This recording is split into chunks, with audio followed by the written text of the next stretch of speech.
Well, this only took me forever. Regardless,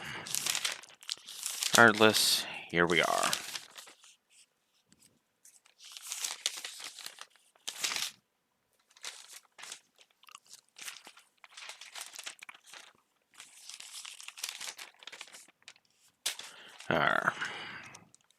Sacred Stones at last. I finished Word and Wind. Now, let's do Sacred Stones, my personal favorite. I admit I am very nervous about this one because it's Sacred Stones. It's one of my personal favorites. I was nervous going into this game.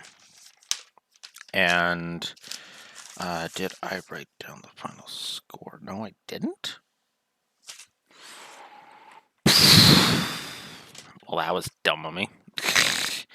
Give me a moment as I jot down the final score, which I'll actually do on the last page, which was of course plus 80 for story and plus 25 to gameplay.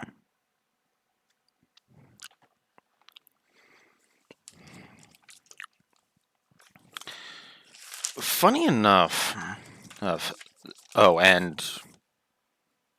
that I'm done with that,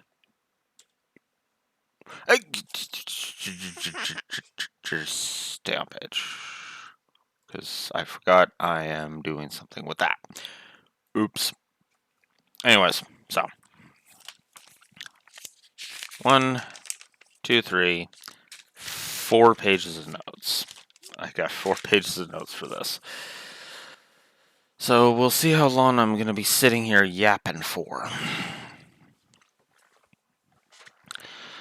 Let's talk about the very nature of why it shocked me that Sacred Stones actually beat Three Houses in terms of score. And why sorry for the mic. And why to this day some some odd, what is it, like 3 to 4 weeks later, I still stand behind that statement that I do think Sacred Stones is a better game than Three Houses. However, the funny thing about that, and about that very nature, the very nature of that, is, well, I keep bumping the mic. Gah! Nose, fuck off. It's not the yawns this time. It's not my body needing to be told to fuck off. It's particularly my nose. Anyways, to get back on track, Sacred Stones is very interesting in that.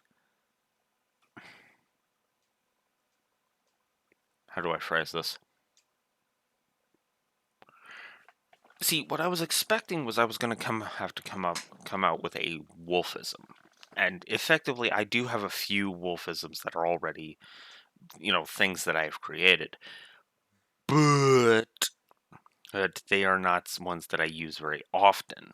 They are the rare exceptions, and usually when they pop up, I have to explain them. But whatever. I'm not here to talk about visual novels right now. Not really. But the one that I thought Sacred Stones was going to fall under big time was one that I call Adventure versus Tamers. Now this comes from the Digimon franchise specifically the Digimon anime. Start with. Now, I never finished the Adventure versus Tamers thing. Okay, so it comes from Digimon, right? My personal favorite season of the Digimon anime is Adventure. However, I do not believe it to be the objective best. Like, I do not think I would score Adventure higher if I was to do the scoring system that I use for games. I don't think I would give Adventure a higher score than Tamers. For one very simple reason. I think there's just too much good in Tamers that just works. Now, yes, I know the main writer came up with that stupid audio drama where the Tamers were fighting political correctness. I wish I was making that up. Yep. I'm not getting into any of that, even if I review Digimon, by the way. I will mention Tamers' head writer is off his goddamn rocker because he drinks way too much into the conspiracy theory Kool-Aid, and just leave it alone.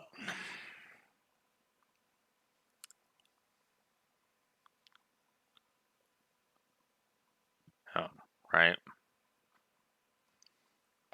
Because I don't want to get into all of that because that just gets into the whole whack load of crap that has been springing up for the past 10 years, and I don't feel like putting up with all that shit.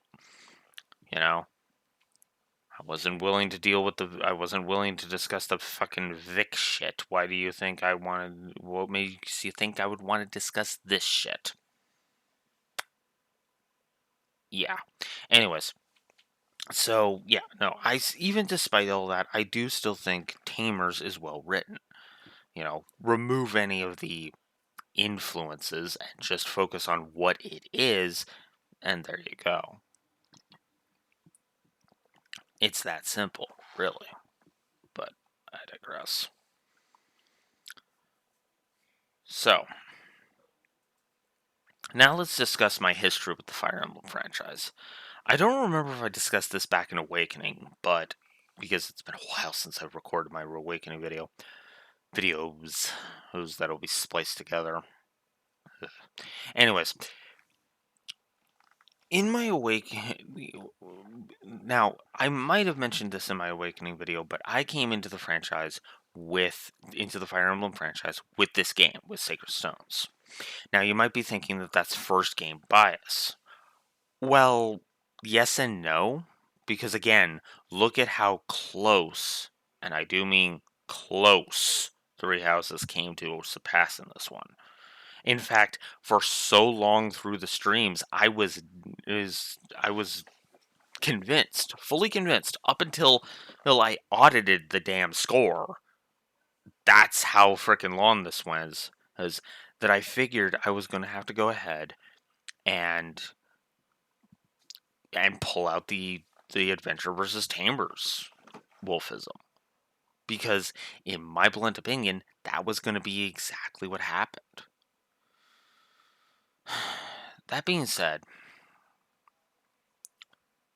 that being said, there is a lot of aspects about Sacred Stones that I absolutely adore, and it's also worthy of note that first game bias doesn't actually fully apply if you think about it,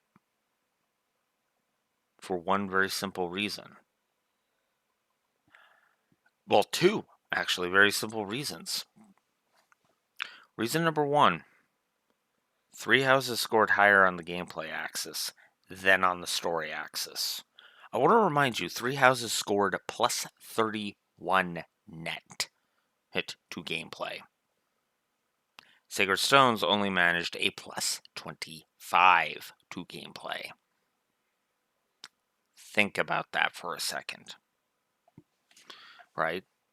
Let's also now, granted, there is probably a little bit of bias on my part there too, because there was also 85 positives and only 5 negatives to Sacred Stones' story. But keep in mind that even though I came up with 100 negatives, excuse me, even though I came up with 100 negatives for Three Houses, I also came up with 172 positives. Okay? I want you to bear that in mind, because that's 172 things that I found great about Three Houses' storyline. That's not insubstantial. Regardless, though, it was damn, and again, it was damn close. It was 2 points off, and it was because As I felt like there was less negatives to the story of Sacred Stones than there were to Three Houses, and I stand behind that. Now, what's funny is some people would say, "Oh, let me guess, you wouldn't you wouldn't be willing to give that many positives to Blazing Sword, or even if you thought that it deserved it." Actually, what's funny is I can name several bits of the story of Blazing Sword that I would actually give multiple positives to. Now, I don't want to say them out loud in this video because by definition that would be spoiling as I move my chair back a bit here to get me a little more on frame. Why does that keep moving up like that? Ugh. But regardless of anything, of any of that, as I adjust my webcam down a little bit, but regardless of any of that, God damn it, but regardless of any of that, I would still be willing to give those positives. The problem is that I would also be willing to give negatives, right? Because the big disadvantage Blazing Sword has is I can think of multiple story negatives, for example. I can actually think of some triple negatives. I didn't give a single triple negative to Sacred Stones, and that to me is the difference. Now, in the interest of fairness, I can only think of one, and I can only think of one triple negative in the entirety of Blazing Sword. Just the one. And just the one. And that is, of course, Lin mode.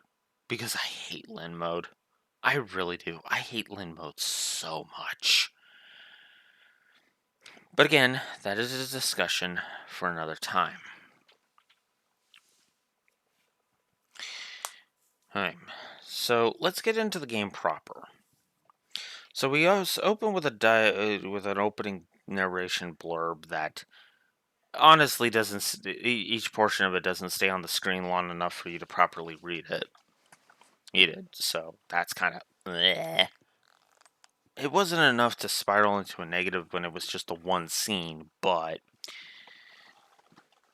the thing is, but that's not what I want to focus on anyway. What I want to focus on to start with is the gameplay. So, I like the tutorial guides.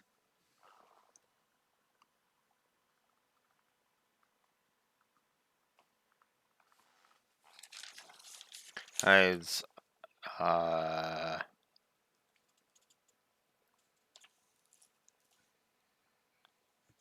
hang on. Need to check something. Give me 1 second here. I'm looking for the Lord Fail state because that is actually something I want to. That is something I want to talk about, but I don't know if I gave it. I might actually have to modify this again, and then make it so that it only wins by 1 point. Oh, there it is. No, I did give a negative for it. I just didn't write it on the first time that it popped up in my notes. I wrote it later. So, let's get the negatives out of the way for the gameplay right off the bat. Which is funny because I'm actually looking. Okay, never mind. I was gonna say I thought I could bring it up, but I can't. Ugh. But anyways, let's discuss some of the negative aspects of the game. First of all, the Lord Fail state. I am very big on not having a giant Achilles heel, right? A glaring weak spot.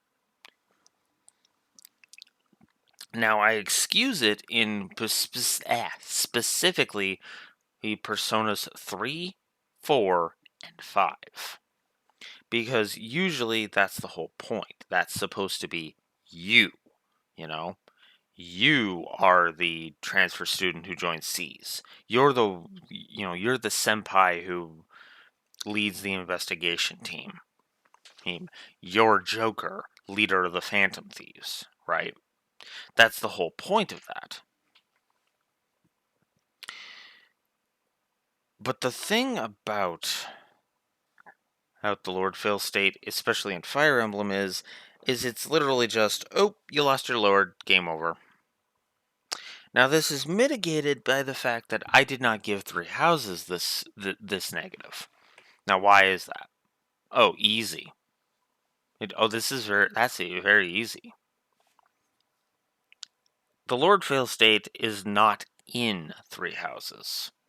At least not in the same way. Now, again, Awakening did get. Now, and before you go thinking about the whole bias thing, again, I gave it to this. I gave the Lord Fail State to this game. I gave it to Awakening, and I would be giving it to. Excuse me. Pretty much every Fire Emblem game with that mechanic, barring some exceptions. The Lord Fail State is, for all intents and purposes, dumb because, again, one mistake and you automatically lose the map and have to restart. That can be frustrating. You know? Which is funny because that's all the negatives I have to discuss until my second page, where I talk about the limited support conversations. Now, we all know, anybody who's stuck with me through any of the Fire Emblems, and even if you've just watched these videos and not the streams, we know about support conversations, right? Two people gain trust with each other, trust points with each other. That gets to a threshold. They have a conversation. Their support rank goes up. Let me explain why support grinding is 3 negatives in the GBA games. Because there is an artificial cap. You know how in Awakening you were only allowed 1 S rank? Ink? Well, excuse me. In one playthrough, in both Blazing Sword and Sacred Stones, and I think Binding Blade 2, though I could be wrong, in basically all of the GBA games, you basically have 5 support conversations per character. So one character can have 5 support conversations, keeping in mind that every partner you have is eating up at least 1 point, right, in order to have those conversations. So if you're pairing 2 people up to get to an A support, they're eating up 3 of the 5 for that playthrough. You see the problem? This is bullcrap for one very simple reason. It's trying to artificially induce replayability. Now, why is that different than, say, 3 Houses is New Game Plus, which you gave a plus for, Blue Wolf, even though the Lore Runner will not? The reason I was willing to give a plus as to New Game Plus is because it encouraged replayability. Even the whole support thing, and whatnot, could be made to excuse me. God damn it. Even frickin' and even the New Game Plus system from 3 Houses could actually help with that. Because again, have it be that you can spend renown, or whatever we're calling it, to go ahead and gain, rank up those supports. Right? Or or have them just be, have a little pop-up that says, hey, this one's already recorded, or do you really want to spend the support points to get this again, right?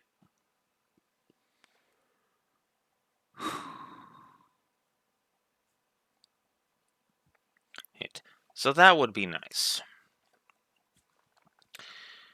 Then there's some of the maps that got negatives as well as a difficulty spike.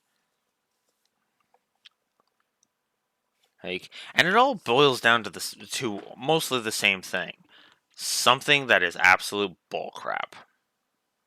Victims of War, Chapter 6, had the fog of war and hostages you had to save.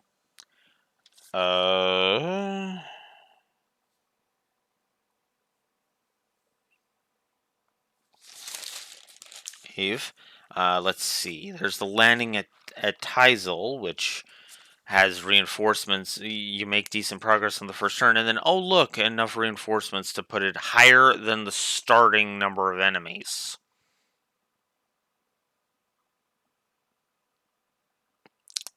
Yeah.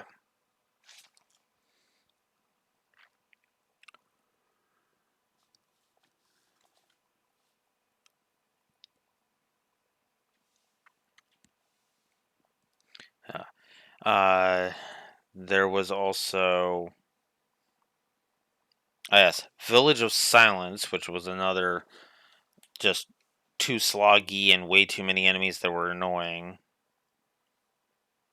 I mean, sloggy tends to get negatives from me, by the way. Ruled by Madness, which was just absolute bullcrap with some of its with some of the enemies that were in there.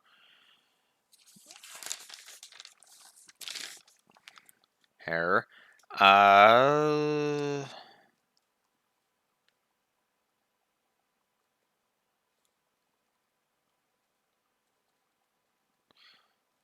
Darkling Woods is the chapter, which was just absolute garbage in my opinion.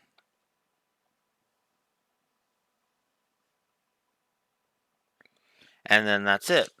Now there were ones that got pluses, like say the end game, but still, it's like ugh, you know. Then there's other mild annoyances. Annoyances like thieves stealing from. Then there's other annoyances like thieves stealing from you, which is all based on speed, and that just gets irritating. Hitting if you let it. The fact that legendary weapons can break, like the signature weapon of uh, Ephraim and the frickin' relics that you get. That's bullcrap. In my opinion. Because that should be the frickin' hyper beam moment. There's the difficulty spike in Ephraim's route, which I mentioned. Lord Failstate, which is where in my notes where I finally gave that negative. Oh yeah, the phantom ship for the things, which is here. You're not able to attack any of the other enemies until they show up in turn 2. Oh, and it's a fog of war map. Yeah.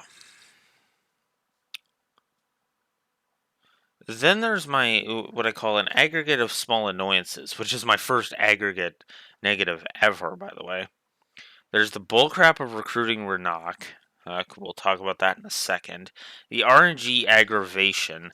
The fact that RNG does not reset when you soft reset, which in my opinion is just bullcrap because it locks the RNG in place, which is just all the no. Oh, in my opinion. Mentioned Village of Silence already. Mentioned Ruled by Madness with its bad enemy placement. I think the Renak thing I want to save for my last negative thing. The Fog of War fetish with skirmishes, which is kind of crap. I mentioned Darkling Woods, and that's about it. Alright, so let's talk about this character you can recruit named Renak. So, I won't spoil anything about Renak. Well, okay. What I will say is I will stick to very minor spoilers. Okay? So, minor spoilers, there is a character named Larshall. We're not going to get into who or how she is. All you need to know is she's got two companions with her, Dozla and Ranak. Dozla is extremely loyal to Larshall to the point where Larshall says, "We're aiding them now." Oh, and Dozla's like, "Yes, yes, I understand. My axe is yours to command." And, you know, "Oh, are you naming? I meant my actual battle axe, my lady, though that is yours to command as well." Make that what you will. Anyway, so Ranak is always bitching about how he doesn't get paid enough, and so he defects to the other side. There's a map where we can recruit him on both Ephraim and Erica's route. It's usually way up on the top, near the top of the map. You have to get either Erica or L'Arshel. Let's face it, you need to get L'Arshel up to him. And recruiting him is freaking stupid. Because you're either wasting, I think it's something, it's like 10,000 gold. It's like 99.80 or something stupid like that.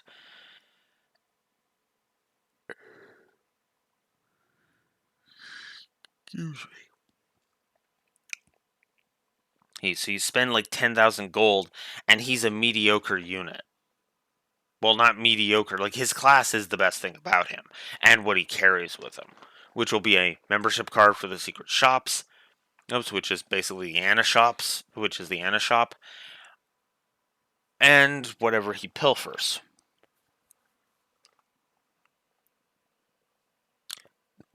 So it's either spend 10,000 or try to get a troubadour up to him so you can recruit him for free. You seeing the problem?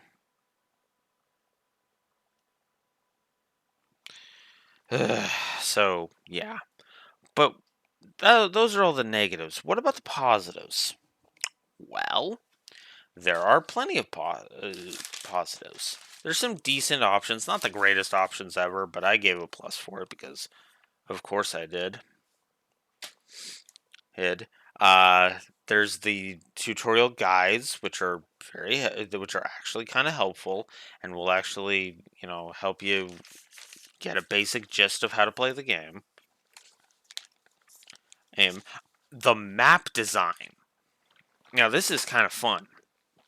The map design feels like it's carefully crafted. There was no map where I felt like they were just throwing stupid crap at me for the sake of throwing stupid crap at me.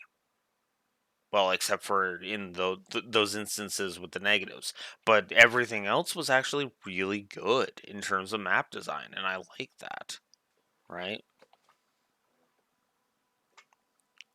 Then there's Unbroken Heart, which, if I'm not mistaken, is Renval being conquered by Ephraim. I love the route split. I feel powerful in this game, which is what I can is this consideration when I speak of viscerality. The options I mentioned, which are decent for a GBA game. The chapter turning traitor on Ephraim's route is great. I like the sound design, so that got a gameplay plus. The enemy variety was good. The armory being in the preparation menu, so you at least have iron grade weapons in order to help you, is actually kind of nice. The and then there was the chapter Fluorspar's Oath. Now, I'm not going to get into the story aspects of it, but the gameplay aspect was great. It's basically a bunch of circular terrain, okay? And there's like 4 layers of it, I want to say, okay? I think it's 4 layers, 4 round layers, and then you have the spot in the middle, which is where the boss is. The boss has a long range tome with 5 shots. That's Her accuracy is not that much with that tome, and and and once it's gone, she has to wait for you to go up to her. And they give you units that are worth a damn in terms of that being when Garrick and Tethys show up. Doozle was recruited last chapter, or at least I freaking hope you recruited him. And then and there was also just the sheer fact that I never felt like any of the crap that was happening. I said it on stream. If I had failed that map, my fault, because it would have felt like my fault because I screwed up. You know. And even then, it was not a map that would immediately dogpile and destroy me. Not from a lack of trying, I'll grant you, but still. Yeah. I also enjoyed I also gave the animations 3 pluses because those crit animations, man. Ooh, those are awesome. Then the map Father and Son got a gameplay plus because that was awesome. Scorched Sand was good. Good on both axes, in my opinion. The Revolt at Carcino and Erica's route was pretty good. Hamel Canyon, which is also Erica's route, pretty good. Good. Good. The chapter River of Regrets, which is where no uncertain terms we find out that we find out what's going on with a particular character. Two Faces of Evil, which was actually kind of cool.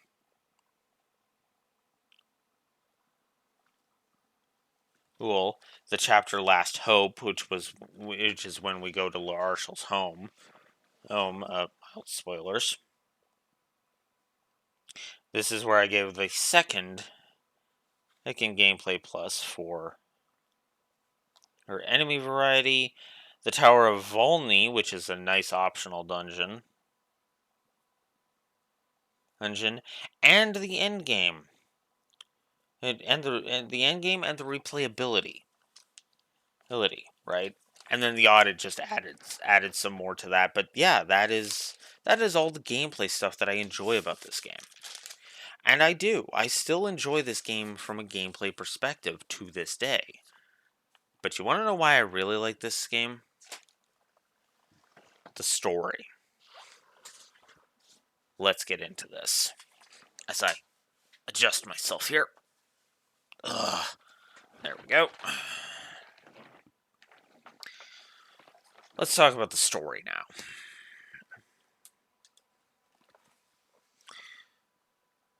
So let's talk about 800 years. Now, I wouldn't be surprised if some people would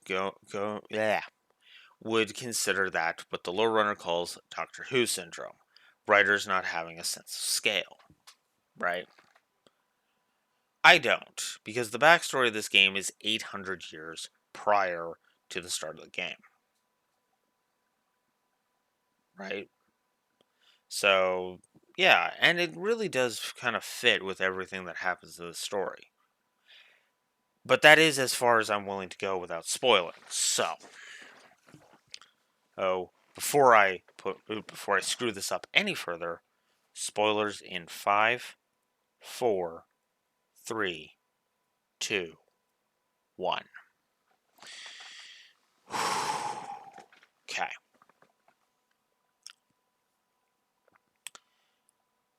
I love I love the very nature of the kingdom of or the continent of Magville.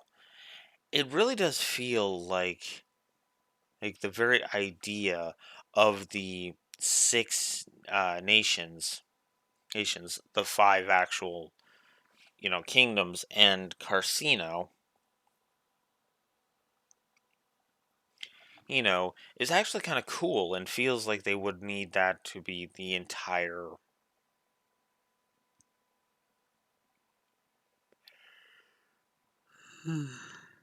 Excuse me. The entire thing to keep the political structure in check. And then what happens when you disrupt that? Well, we get the game. We get Sacred Stone's story.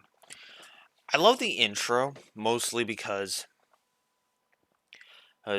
it's great to establish that King Fado. The idea that nobody's going to immediately suspect the Demon Lord of shenanigans, which helps Formotus along. By the way, I'm going to just call it. I will be flip flopping between Demon Lord and Formotus, so sorry about that. But regardless. So then we're introduced to Volter, who's a great character, Erica, who's one of my favorite characters ever, and Seth, who is one of my favorite characters. And so Volter effectively he lays into pursuit for Erica because he becomes obsessed with her. Now Erica is, for all intents and purposes, naive without being stupid. It's one of the reasons why Champions of Yore 1, the DLC map, Champions of Yore 1 over in Fire Emblem Awakening pissed me off so goddamn much. Erica is not that stupid. I know that was just the Iron Jar, and the Iron Jar is not actually the real person, but that's the excuse for bad writing. Let's just call it what it is. Regardless of any of that, though, we're introduced to a lot of characters very quickly, and characters that I just enjoyed immensely throughout the entire thing. Tana, Franz, Gillum, even though he didn't get a plus. There's King Hayden, Ross, Garcia, Nemi, Colm, the generals of Grotto, Selena, Doozle, Zul, Glenn, Reeve, Calic, other people we can recruit like Artur and Loot, Hoot, Arshel, Dozla, and Ranak, who I mentioned earlier, get introduced. Who's Joshua and Natasha, who are two of my personal favorite characters in the game. Ephraim, Kyle, and Forde. As well as Orson, but we'll get into why I don't like Orson later in a bit. And that's all before the route split. That's great stuff.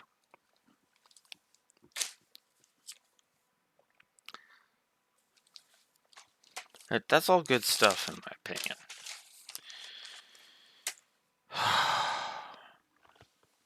Now, I'm not going to talk too in depth about a lot of these characters because Tana is just. It is honestly one of my personal favorite Pegasus Knight units because I like her compassion and I enjoy her. I love her dynamic with both Erica and Ephraim, as well as even her brother, which is awesome. So Ainz is another one we're introduced to pretty quick into here too. By the by.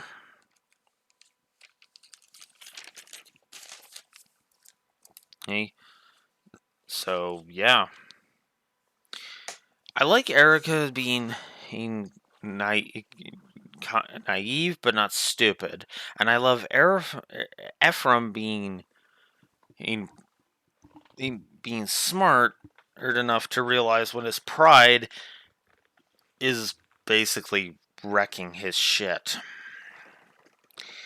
In other words, they actually treat these characters like they are actual characters, which is something that Fire Emblem has been pretty damn good at. For the most part, cough cough, the narrative hate boner of Edelgard and Three Houses, cough cough. Anyways. And honestly, I just really like the support cast. I just don't have a lot to say about them. With the exception of Orson. So, one of the questions that is that you might lay at my feet here is, there's a lot of messed up horror elements in Sacred Stones, Blue Wolf. Why do you like this game? Why is this your favorite? You have said yourself you do not care for horror. And you're right. I don't. I really don't. But here's the thing. I've developed a bit of a taste for quiet horror. I could keep going. Usually it's a horror themed action romp that I tend to enjoy more than anything else. But that's mostly just because as there is a chance for that to work.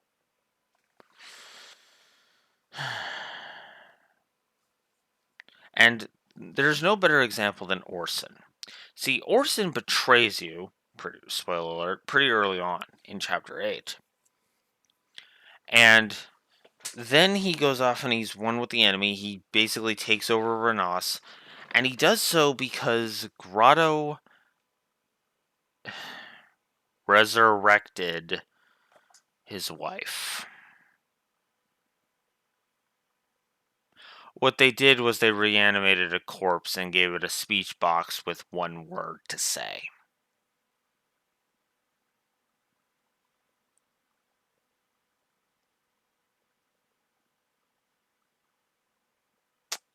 Yeah. And that's kind of what I mean. There's quiet horror all over the place, in this game. There's many messed up things that are just quietly in the background. You're not supposed to pay attention to them because they're quiet. They're in the background. And they are elements you're not supposed to think about, but then when you do think about them, your skin crawls a little. I mean, this is a game where, as I already given the spoiler away, the main villain is a prince possessed by a demon. Yeah. So Lion and Nines are introduced here. Eric and Ephraim's reunion chapter. This is where I wrote my note about Lion and Nines. I love Ephraim and Erica's reunion in chapter 8. I thought that was great stuff. My favorite, though, is when you select Ephraim's route. This is my favorite scene in the game, and the reason why Erica cements her three positives for me. You know, I like that they use her naivete to good effect. I like her kindness, and then I also love this scene. Seth comes to, so you select to go with Ephraim, and Seth comes up to Ephraim and is like, Your Highness, a moment. And Ephraim is like, Ah, well met, Seth. Yes, keep on keeping my sister safe. And Seth is like, Actually, my lord, we have the pleasure of accompanying you. And Ephraim just looks at him like, Excuse you? No, he literally says, What? I think the literal dialogue is what, but the way I would imagine, I would direct Ray Chung to voice this if I was to make a proper remake of this game, is I would have Greg Chung, I would tell Greg Chung, okay, hey, Greg, I want you to say this with like a tone of, like, almost like you're looking at Seth and you are basically saying, the fuck did you just say? Okay, and I want you to convey that with the simple, with the simple, with the simple, uh, in the way you say, I beg your pardon. It's like, I beg your pardon. Just say it with a bit of steel, bit of anger in your tone, because because to Ephraim's ear, this is how I would say it, like, because my interpretation is to Ephraim's ear that sounds like insubordination. Then he backs, but now obviously Ephraim backs off on that opinion when he hears Seth explain the whole, Princess Erica got down on her knees and begged us to go and accompany you because yours is the harder route. Erica, my dear, you have no idea how accurate that is. Yeah. The Erica intro is root intro is good too, but I've always liked that gesture from her because it also shows she doesn't stare down her noses at her subjects, and that's brilliant.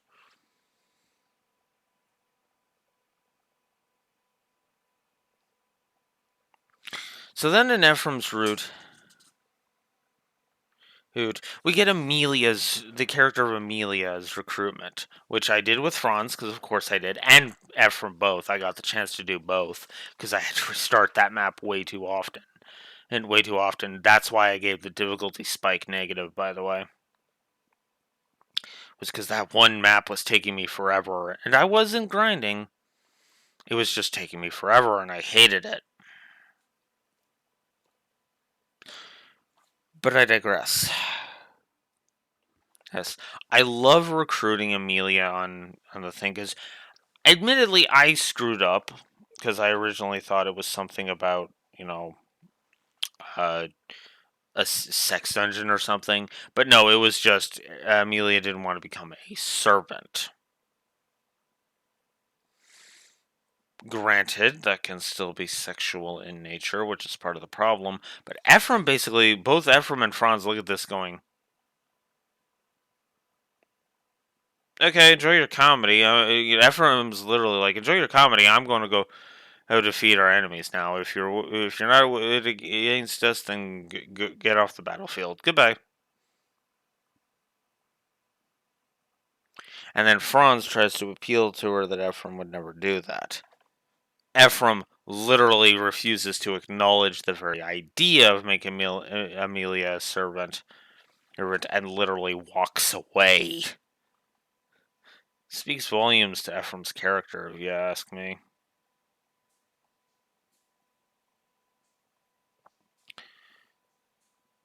I don't really have much else to add to the Joshua and Natasha support. It was very sweet, very awesome.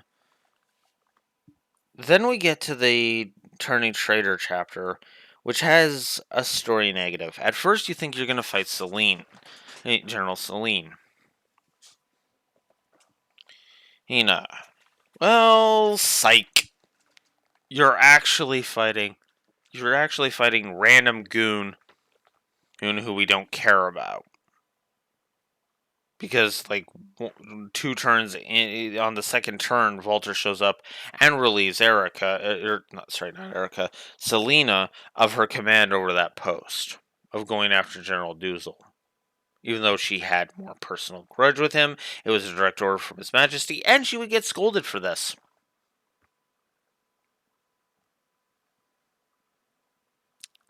So, why does nobody fry the fuck out of Volter for that? I'm just curious. I also like how Tana recruits Cormag. Again, basically appeals to the idea that Cormag doesn't really want to fight, which is nice. Which is funny because I don't think Glenn is ever seen in Ephraim's route, now that I'm thinking about it. Because, of course, there's Glenn and Cormag are brothers. In Erica's route, it's all about revenge for the death of his brother, of why he pursues Erica. And when Erica speaks to Cormag, he starts to realize the truth. I even went on a whole diatribe with that on stream, and it was great. Ephraim recruiting his master, aka Doozle. Then there's the Darkstone, which is basically just the method of resurrecting the Demon King, which is cool.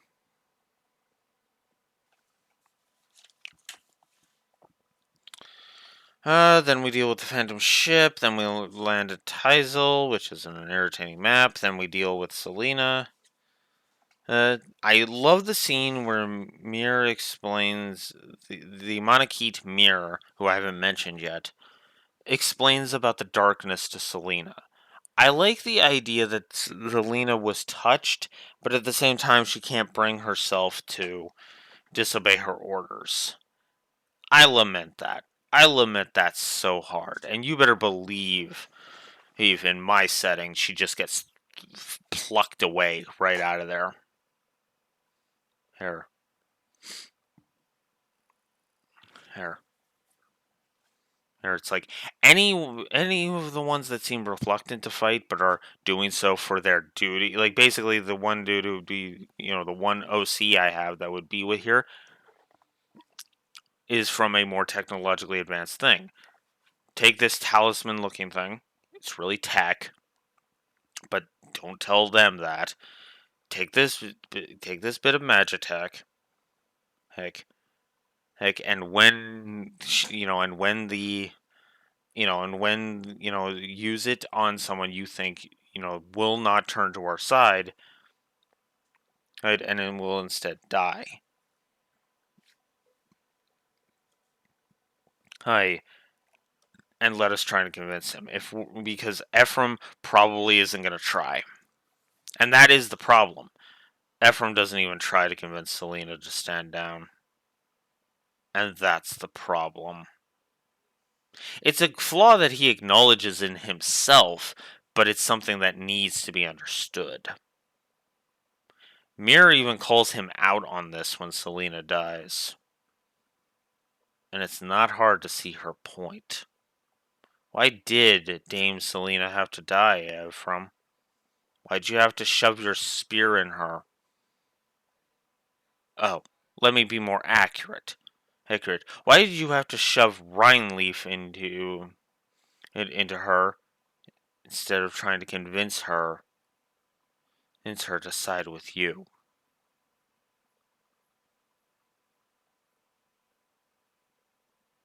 And you better believe I think she would have made a fine Empress of Grotto.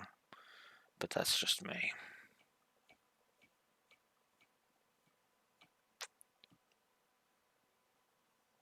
So then we go confront Emperor Vigarde. A lion confronts Ephraim and basically says, "Yes, I am the Demon King," and without actually saying it.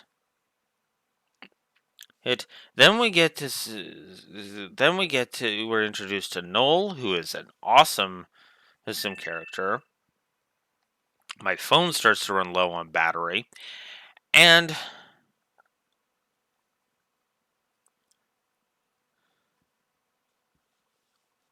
then I also love the whole old war buddies vibe between Joshua and Kellic. Noel explains, to go back to Noel for a second, Noel explains that Prince Lion was trying to resurrect his father. He only kind of succeeded. He resurrected he gave a corpse life, but it was an empty husk, basically. That's why it barely reacts to anything that any of them do. And also why, if you pay attention, Vigarde he takes orders from Lion so goddamn often.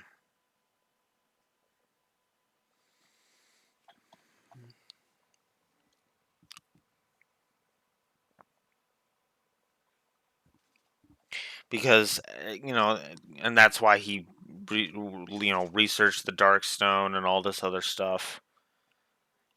And yeah. Unfortunately, though, for Lion, it backfired on him. Big time.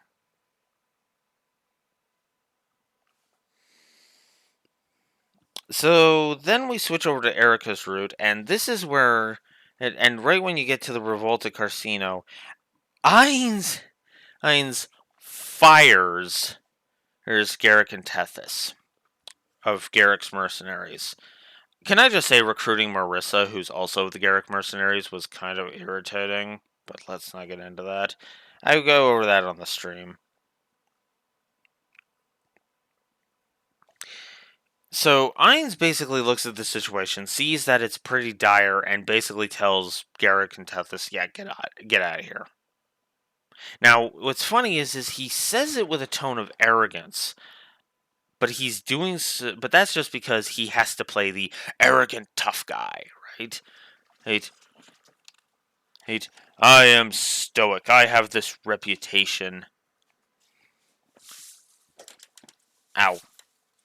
Uh, this reputation that causes Blue Wolf to kick his desk because kick his desk. That's because he's searching for something with his feet. The very idea, though, that's being presented here is, for all intents and purposes,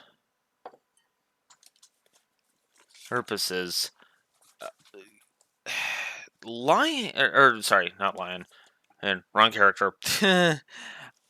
Ainz is not a heartless fuckhead. Now, I know I'm using harsh language to describe this, but I mean this sincerely, right? Because he's not. He's not a heartless bastard, right? He sees that the situation is going south. He doesn't know if he can get out of it, and he's not going to drag two good, promising warriors to hell with him if he can avoid it. So he basically looks at them and says, all right, fuck it. You're fired. You're gone. And goodbye. Hey, buzz off. Now, it sounds like he's being a dick, but he's actually not. He's sounding like a dick because it's a calculated move. No, seriously, think about it. Think about this for a second. It's a calculated move. Because if he said it politely, well, there's no way in hell they would leave in a billion years, because they would feel bad about abandoning a nice guy. But most people, unless they can read between the lines like Garrick can, and that's Garrick with a G-E-R-I-C-K, by the way, not Garrick as in G-A-R-R-A-C-K, I think. Whatever. I'm meaning the Fire Emblem Garrick, not the Star Trek Garrick. Although he would be the same way too. Let's be blunt. And it would take somebody as observant as Garrick, or the mercenary, to be able to look at that and go, "You're acting like an asshole to save our lives." And of course, Ainz isn't one to just flat out admit it. Yes, I'm acting like an asshole because I don't want you to die. Hey, get out of here. Here. Because that's Ainz's approach. He's got this reputation for being cold and calculating, for being pragmatic, for favoring cold calculus. In short, while cold calculus is usually the tool of a justice lord, well, Ainz is a Cisco trying to use the mask of cold calculus.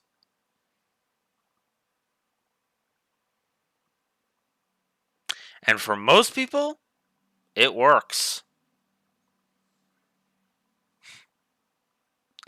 The problem is Garrick has been around the block too many times to not notice these things, because he's looking for the tells, right? Now, obviously, because it's still images, we can't really tell the look on his face. But Garrick basically looks Ainz in the eye and says, "You don't want us to die." Like, he deduces that immediately. Finger's still sore. Ugh. God, that's been a while. Anyways, he is, Garrick picks up on that immediately, and it's just like, okay, I see what's going on here, because he does. He looks at this and is like, oh yeah, no, I know I know what's up, and sees that what Ainz is doing, and honestly, even respects him even more as a result of that. Why? Well, simple. Because because Ainz isn't just swapping because he's swapping to his true nature on the fly. He's dedicated to his reputation. It's a nice touch and it's very subtle.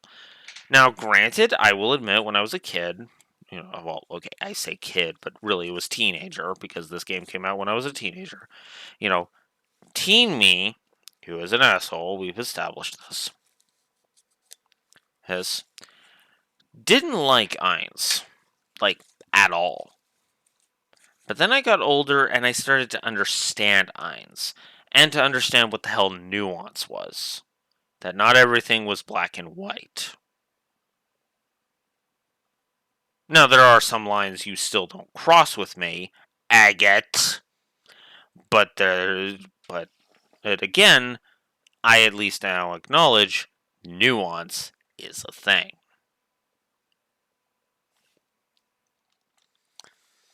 Where am I in my notes? Here we are. So Walter kills Glenn and sends Cormac after Erica, claiming she did it.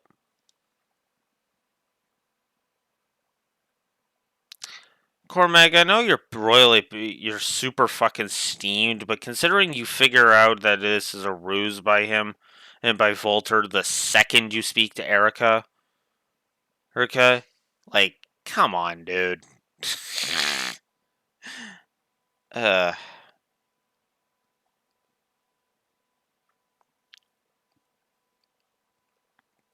so then in Hamel Canyon, Cormac is recruited by Erica, and it's a great scene. I highly recommend checking out the VODs because I spent a decent chunk just kind of sitting there on that one scene and discussing, how I would voice direct it.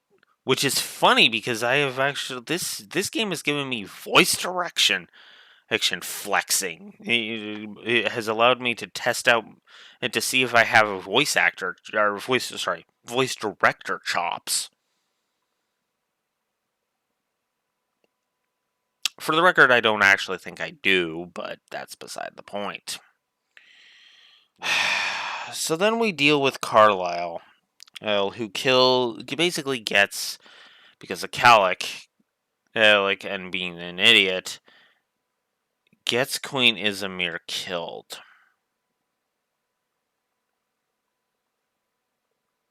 I don't actually have a wolfism for this, or at least a named wolfism for this, but this is something that pisses me off. It is essentially a character thinking with his penis. And it's funny because I've only ever encountered 2 characters total, and they're both Fire Emblem characters that I honestly think would fall under this trope. The whole I'm turning traitor because you didn't fuck me. Because you didn't have sex with me, I'm going to burn your kingdom to the ground because fuck you. I have no sympathy for fuckheads like this.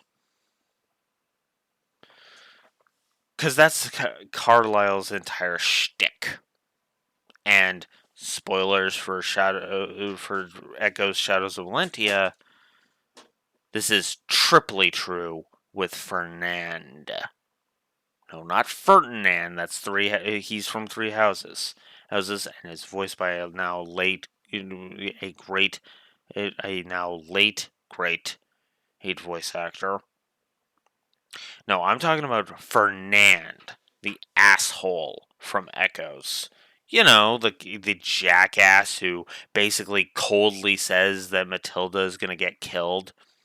And says, "Oh, if only you had basically gotten with me instead of Clive, things would be different."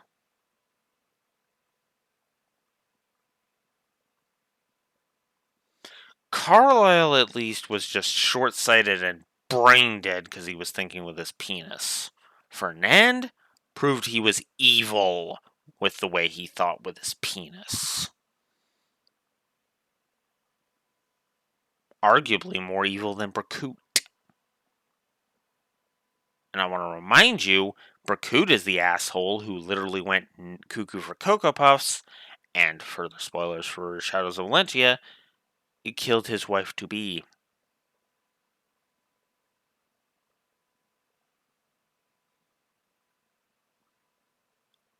Yeah. Anywho.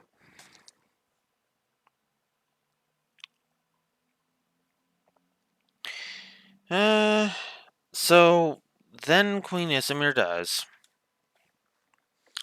And this is where we find out that Joshua is the Prince of Johanna, which is where we are. Or I guess I should mention, because Ainz is the Prince of Tana and Ainz are the Princess and Prince of Frelia. Eric and Ephraim are, of course, the Prince and Princess of Rannoch. Now Joshua effectively has to become king of Johanna.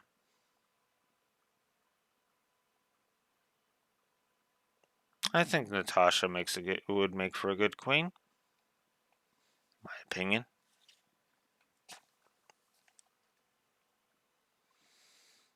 He inherits everything from his mother, and he's like, "Yep, I will do. You know what? I will carry on the legacy. I will do this because I was an idiot. I ran away from home to go become a mercenary, and because of my neglect and stupidity, my mother is now dead. I have been egotistical and stupid for 10 years, or however long it's been. I'm pretty sure it's 10 years. For way too goddamn long, I have been a wandering, gambling douchebag. And that needs to stop. Right here, right now.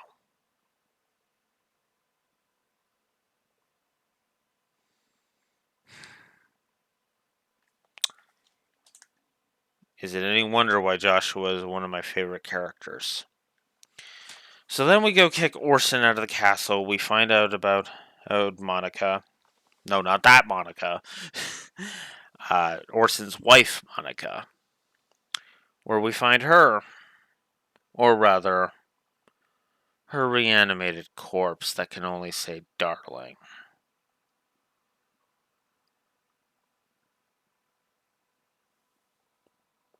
Let's talk about SNES RPGs for a second. RPGs on the SNES could not render things and render everything that a developer had in their mind. But sometimes that works. Take the GBA's limitations here. We don't see what Monica actually looks like out of her, basic, female village girl sprite. Or like village woman sprite. But we don't have to.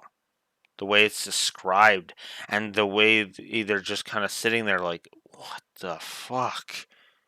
Says more than anything you could have shown could possibly do.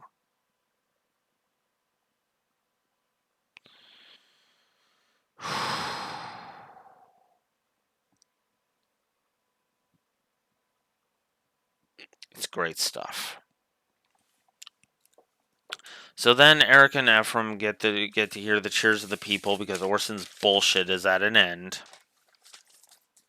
And the bracelets grow and give them their class changes.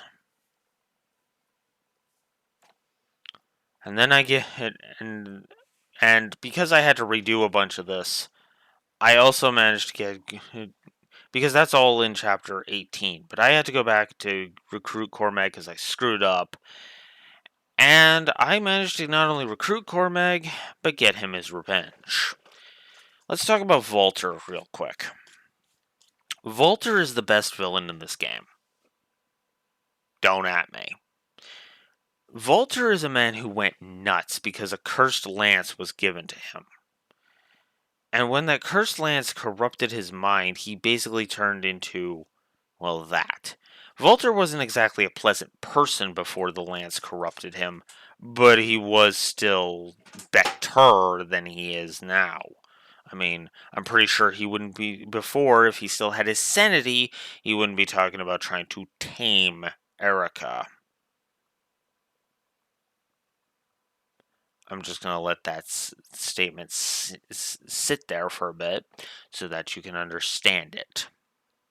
And so that you can think about it for a second, for as long as you want to.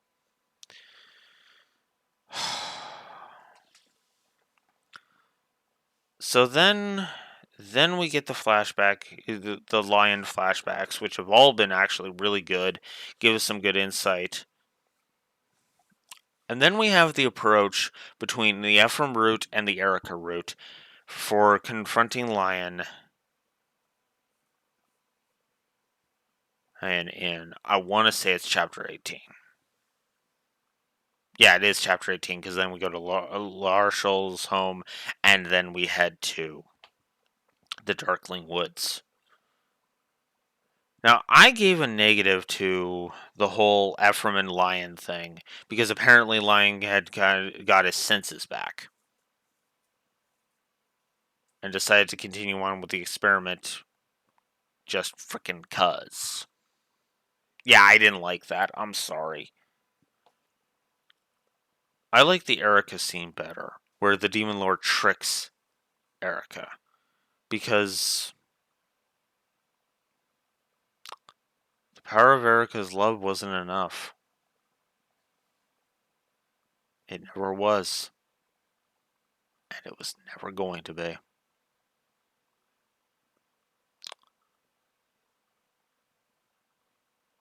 Lion is gone. And unfortunately, because of the very nature of what happened to his soul, he's not coming back.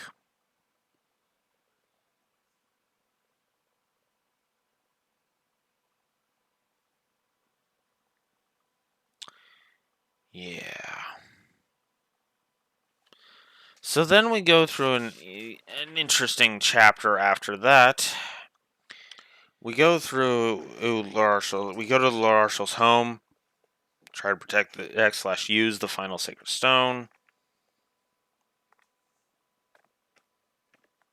Because the one from Renas got smashed because of either the forcing it or Erica willingly giving it up because Demon Lord tricked her.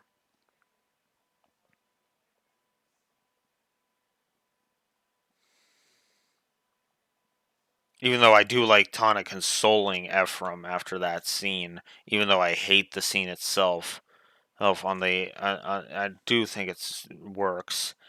But yeah, let's talk about Larshal, Princess of Rouston, the Holy Territory. Rouston is basically a group of priests and clerics. And I have to admit, I like the idea that Larshal would jump to defend her home, because of course she would. There's no questioning that. And there's no questioning that in my opinion. But what I like about this is Larshal is very much a woman who believes in justice, believes that good will triumph, believes that she has to do everything in her power to stop evil, no matter where she finds it. I honestly like that. So she goes home, she defends her home and the last sacred stone so they can use it on them. So then we go to the Darkling Woods. I screw up and Mira gets stopped because she is effectively a descendant of the Divine Dragon. You know how I bitched about out in Fire Emblem Warriors that even the whole Dark Dragon Divine Dragon thing was not frickin' new. Here's another example of it. It's still good stuff, but it's just could be better, you know?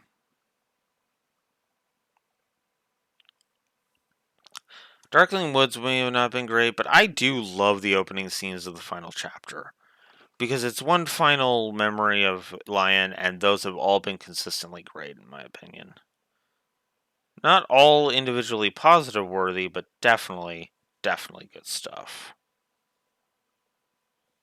So then we beat down Lion, but then Formotus revives, and we have the final, battle, which leads to a great ending, where they, with everybody promising to protect, safeguard the future. And we get the epilogue, which is also great.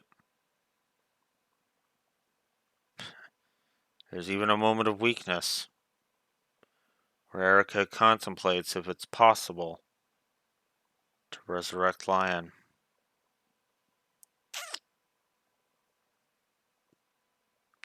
Bad idea. But hey, I can't say I blame her.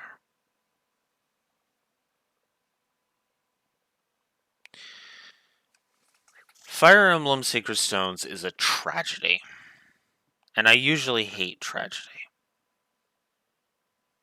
But Sacred Stones is an example of a tragedy done so well, I don't even notice. Tragedy can make for good entertainment for me. It just requires the proper execution.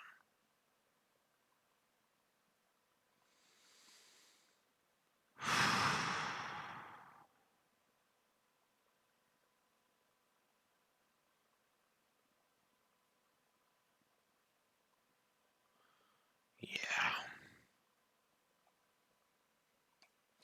All the same, Sacred Stones is still one of my personal favorite games of all time. I hope you've enjoyed my thoughts, despite the pauses of silence I'm going to have to edit out in this video.